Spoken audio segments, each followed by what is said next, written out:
Vous connaissez sûrement les films, mais peut-être moins les noms des réalisateurs derrière. Prenez John Badham. Bon, ce nom, comme ça, il vous dit peut-être pas grand-chose. Mais si je dis La fièvre du samedi soir ou War Games, ah, là, ça change tout, n'est-ce pas? Aujourd'hui, justement, on va s'intéresser de près à la carrière de ce cinéaste britannico-américain. Il est né en Angleterre en 1939, mais c'est aux États-Unis qu'il a fait toute sa carrière, en fait. Pour en parler, on s'appuie principalement sur sa page Wikipédia en français.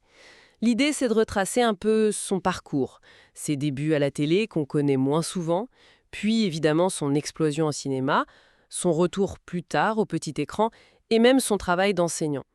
On va essayer de comprendre un peu la trajectoire de ce réalisateur qui est quand même assez populaire et éclectique. Allez, on se lance. Alors, avant d'être celui qui a transformé John Travolta en icône disco mondiale, Badham, il n'est pas arrivé comme ça d'un coup. Il a d'abord passé plusieurs années, vraiment cruciales, à la télévision, dès la fin des années 60. On pourrait presque dire que c'était une décennie d'apprentissage, non? Intensif même. C'est tout à fait ça. Et c'est pas juste une petite ligne sur son CV, hein. C'est vraiment une immersion complète dans la production télé de l'époque. Une période d'ailleurs très très riche pour la télé américaine.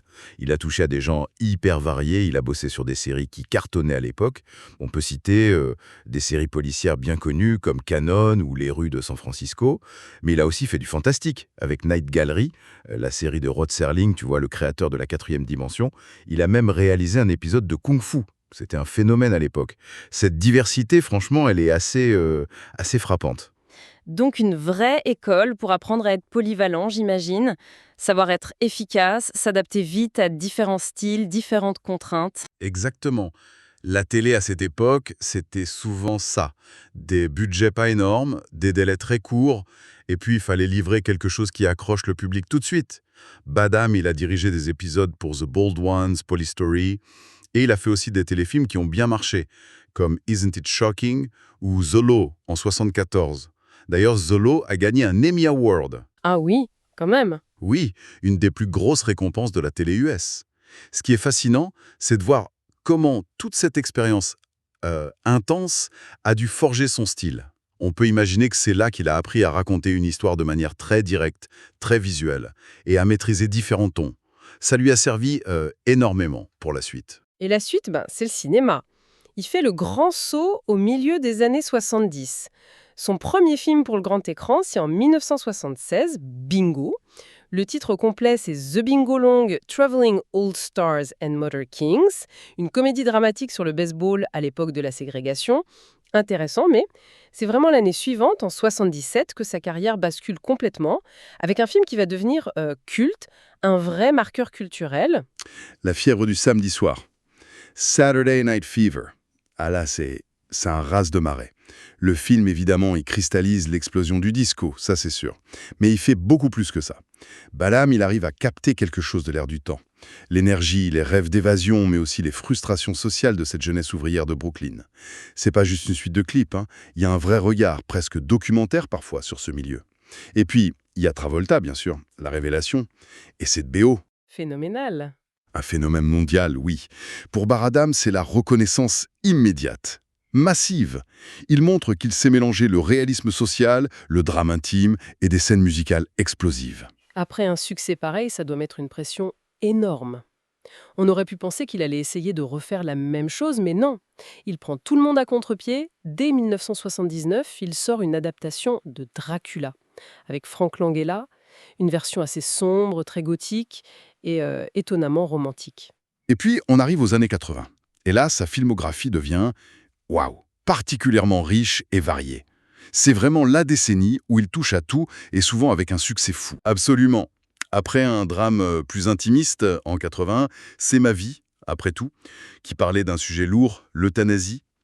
Il enchaîne en 1983 avec deux films qui vont vraiment marquer les esprits, mais dans des genres très différents. D'abord, il y a Tonnerre de feu, Blue Thunder. Ça, c'est du pur thriller d'action. Très ancré dans son époque, avec cette paranoïa technologique typique de la guerre froide, tu vois. L'hélicoptère hyper sophistiqué, il devient presque un personnage. Le symbole de la surveillance de l'État qui pourrait déraper. C'est spectaculaire, c'est efficace. Ça joue sur les peurs liées à la technologie militaire. Et la même année, 1983 toujours, il sort War Games. Ah, War Games. Je pense que ce film a marqué durablement toute une génération. L'histoire de ce jeune hacker qui pirate sans le savoir le système de défense américain et qui manque de déclencher la Troisième Guerre mondiale en croyant jouer à un jeu vidéo. Difficile d'affaire plus emblématique des angoisses de l'époque. C'est un film absolument clé des années 80. War Games, ça cristallise plusieurs peurs collectives. La menace nucléaire, bien sûr, omniprésente. Mais aussi l'arrivée de l'informatique, de l'intelligence artificielle, comme des forces qu'on ne maîtrise pas forcément. Ce qui est très fort, c'est que Badham traite ce sujet super anxiogène, avec un suspense presque ludique. À travers le regard d'un ado, le film pose des questions sur notre dépendance à la technologie, les risques de déshumanisation des conflits. C'est encore hyper pertinent aujourd'hui. C'est pas un hasard s'il a eu le Saturn Award du meilleur réalisateur. C'est un prix pour la SF, le fantastique, l'horreur. Il a vraiment touché une corde sensible. On voit bien une thématique qui se dessine là, autour de la technologie, son potentiel, ses dangers, entre Blue Thunder et War Games, mais il ne reste pas coincé là-dedans non plus. En 1986, changement de ton radical avec Short Circuit. Ah oui, Short Circuit. C'est la comédie de science-fiction familiale par excellence. Numéro 5, ce robot militaire qui devient conscient après avoir pris la foudre. C'est beaucoup plus léger, c'est optimiste, presque un conte moderne, quoi. Ça montre une autre facette de Badham, sa capacité à créer de l'empathie pour un personnage qui n'est pas humain. À manier l'humour, l'émotion, dans un cadre SF grand public. Et ça a été un énorme succès populaire. Et l'année d'après, il revient à un genre qu'il maîtrise très bien, le mélange action et comédie. Avec Étroite surveillance, Stakeout, le duo de flics Richard Dreyfuss et Emilio Estevez. Ça fonctionne super bien. Stakeout, c'est vraiment l'archétype du buddy movie efficace, divertissant. Badham, là, il montre tout son savoir-faire dans le rythme, l'équilibre entre la tension et l'humour. Si on regarde les années 80 dans leur ensemble, ce qui est fou, c'est cette versatilité incroyable. Il passe du drame social, La Fièvre, au gothique Dracula, au techno-thriller parano, Blue Thunder War Games, à la comédie SF familiale Short Circuit et au polar comique Stakeout. Il y a peu de réalisateurs qui naviguent entre des genres aussi différents avec autant d'aisance et surtout un succès commercial aussi constant sur une décennie. C'est là sans doute qu'on retrouve l'efficacité et l'adaptabilité qu'il a apprise à la télé. Alors, comment il attaque la décennie suivante, les années 90 ? Est-ce qu'il garde le même cap ? Il reste très actif, ça c'est sûr. Il continue d'explorer les genres qu'il aime bien, surtout la comédie d'action et le thriller. On peut citer Comme un oiseau sur la branche, Bird on a Wire, en 90, avec le duo glamour Mel Gibson-Goldie Hawn, ou La manière forte, The Hard Way, en 91, qui joue sur le contraste entre Michael J. Fox et James Woods. Il y a une sorte de continuité, oui, dans ce cinéma de divertissement bien fait, bien ficelé. Il tente aussi le remake, avec nom de code Nina, Point of No Return, en 93. C'est la version américaine du Nikita de Besson.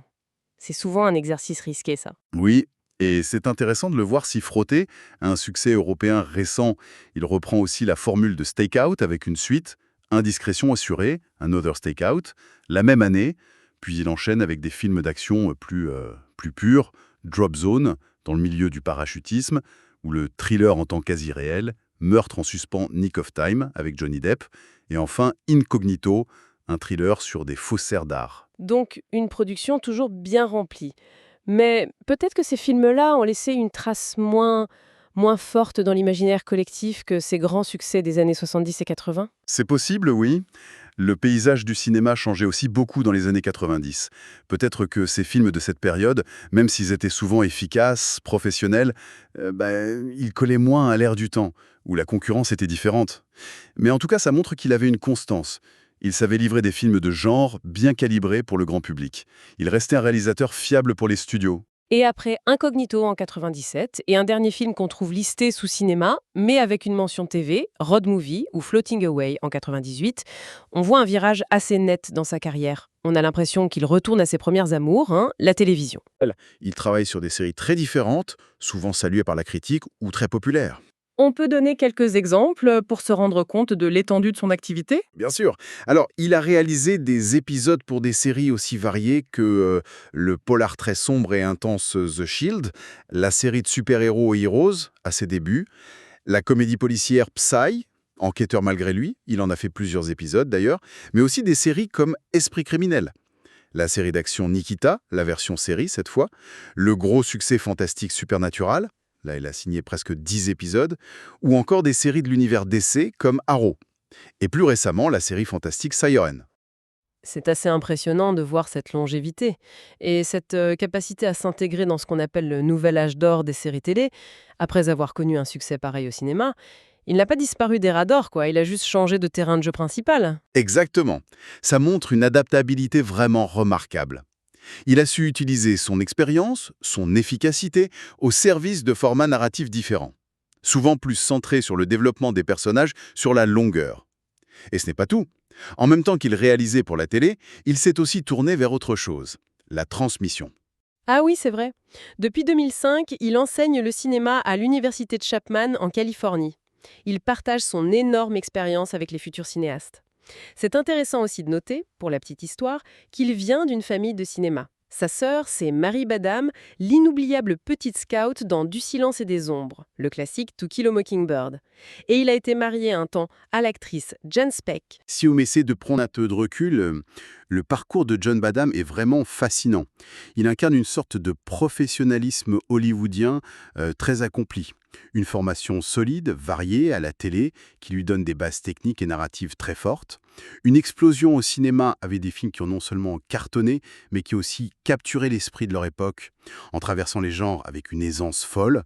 Une carrière qui continue dans les années 90, puis une réinvention réussie et très active à la télévision, pile au moment où la télé gagnait en prestige et en ambition, et pour finir, cette envie de transmettre son savoir.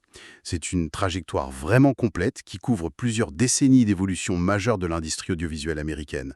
Alors au final, c'est quoi la signature Badham? Si tant est qu'il y en ait une, évidente, vu cette diversité. Il a quand même signé des classiques incontournables du cinéma populaire, des films vus et revus par des millions de gens. Puis, il a embrassé le format série avec la même énergie, à une époque où les séries devenaient le lieu de beaucoup d'innovations narratives. On peut se poser la question légitimement, comment cette double culture, celle du blockbuster calibré pour le cinéma et celle de l'épisode de série, plus resserré mais dans une continuité, comment ça a pu influencer sa vision du récit? Est-ce que cette expérience unique, à cheval entre deux mondes, deux époques fortes du ciné et de la télé, ça lui donne une perspective particulière, que ce soit dans sa façon de réaliser aujourd'hui ou dans ce qu'il enseigne?